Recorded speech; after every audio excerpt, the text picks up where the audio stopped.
मिरजेत जनसुराज्य शक्ती पक्षाचे प्रदेशाध्यक्ष समीरदादा कदम यांचा वाढदिवस मोठ्या उत्साहात साजरा। विनयजी कोरे यांच्यासह विविध क्षेत्रातील मान्यवरांनी भेट घेऊन शुभेच्छांचा वर्षाव केला। जनसुराज्य शक्ती पक्षाचे प्रदेशाध्यक्ष समीरदादा कदम यांचा वाढदिवस आज अलोट गर्दीमध्ये मोठ्या उत्साहात संपन्न झाला। समीरदादा कदम हे गृहमंत्री देवेंद्र फडणवीस यांचे निकटवर्तीय म्हणून ओळखले जातात। कमी कालावधीमध्ये त्यांनी सामाजिक आणि राजकीय क्षेत्रामध्ये स्वतःची एक वेगळी ओळख निर्माण केली असल्याने त्यांच्यावर शुभेच्छांचा वर्षाव करण्यासाठी आज महाराष्ट्रातून मान्यवरांनी हजेरी लावली होती।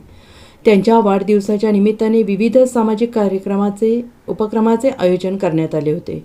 सायंकाळी शिवाजीनगर येथे जनसुराज्य शक्ती पक्षाचे संस्थापक अध्यक्ष विनयजी कोरे सावकार यांच्या प्रमुख उपस्थितीत केक कापून वाढदिवस मोठ्या उत्साहात साजरा करण्यात आला।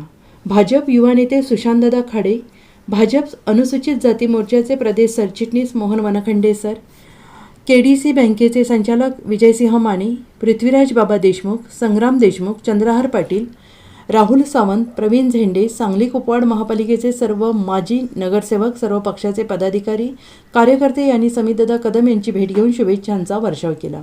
Bureau report SBN Marathi, Miraj.